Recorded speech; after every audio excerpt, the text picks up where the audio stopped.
on the President and Commander-in-Chief of the Federal Republic of Nigeria, Bola Tinubu, to immediately relieve the IGP, Kayode Egbetokun, of his appointment as IGP for the following reasons.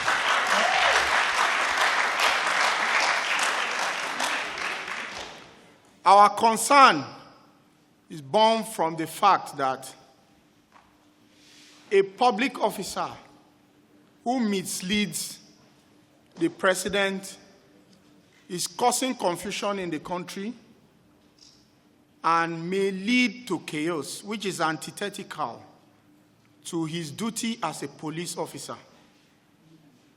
His attitude has become only a replica of the biblical Haman, who, in deceiving his principal, wanted to wipe out an entire nation, but for the timely intervention of God. So we call on the president responsibly to relieve him of his duties for the following reasons. Ladies and gentlemen, you are all aware of the ongoing face-off orchestrated by the Nigerian Police Force over the just concluded recruitment of qualified Nigerians as constables into the Nigerian Police Force, a task which is the constitutional and statutory responsibility of the Police Service Commission as enshrined in the Constitution of the Federal Republic of Nigeria. The Police Service Commission Act, Establishment Act 2021, and affirmed by the judgment of the Supreme Court of the Federal Republic of Nigeria. The allegations of fraud, several other unwholesome acts leveled against the Police Service Commission and its staff are, to say the least, unfounded, spurious, speculative, and most irresponsible, especially by the way the allegations were thrown into the public space even before official channel of communication for dealing with such a matter was explored. The Police Service Commission and the Nigerian Police Force are both responsible agencies of the federal government that should demonstrate integrity to inspire public trust and confidence in the discharge of their respective mandates. The quick and sinister resort to media trial by the police authorities is a subterranean plot to achieve clandestine motives. We condemn this action because it is most unwarranted, and we urge the general public to frown at it.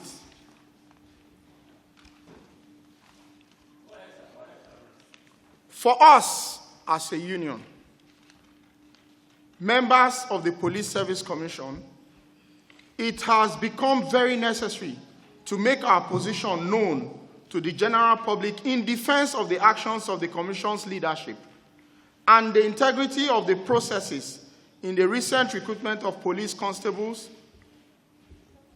We vehemently reject the allegation of fraud by the Nigerian police authorities in the recruitment exercise.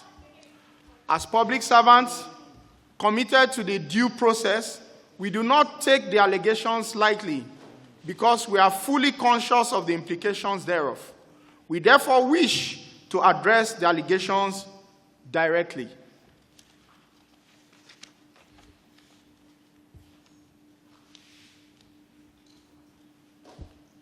Let me do a little digression here to explain to you what a normal recruitment process as approved by the Police Service Commission as a policy looks like.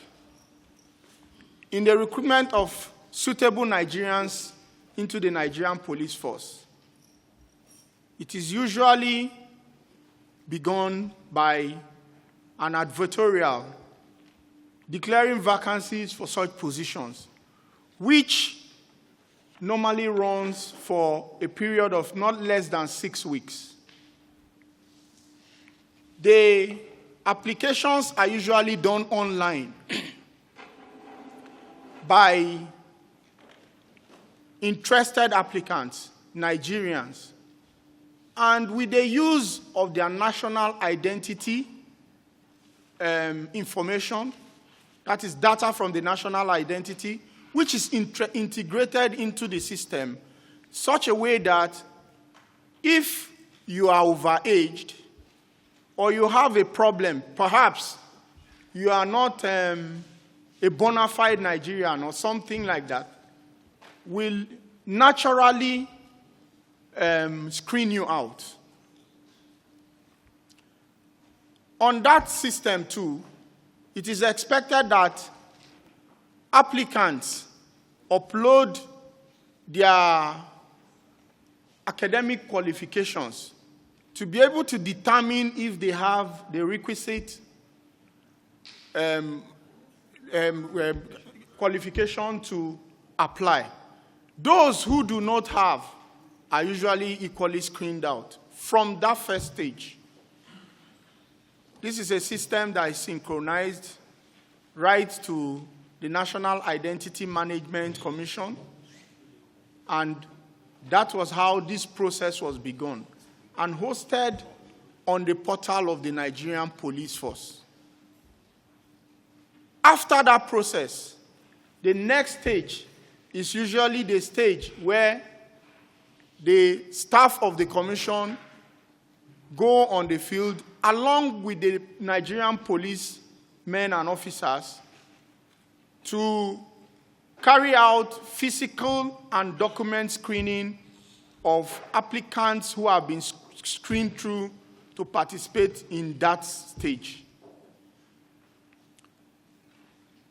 This includes the physical examination and sometimes even medical examination in some cases by the Nigerian Police Force, and then the citing of original documents of applicants.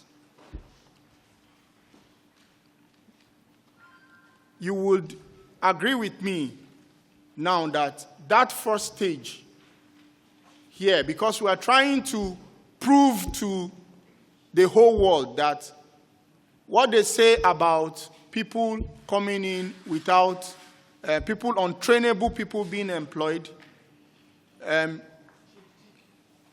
world can decipher the truth from lies when it is obvious that they are the ones who are even involved in the physical screening. So from that stage, you move on to the CBT. The CBT stage is a stage where examinations were administered on applicants by JAMB, no less organization than JAMB, with its reputation for conducting examinations throughout this country, supervised by the commission.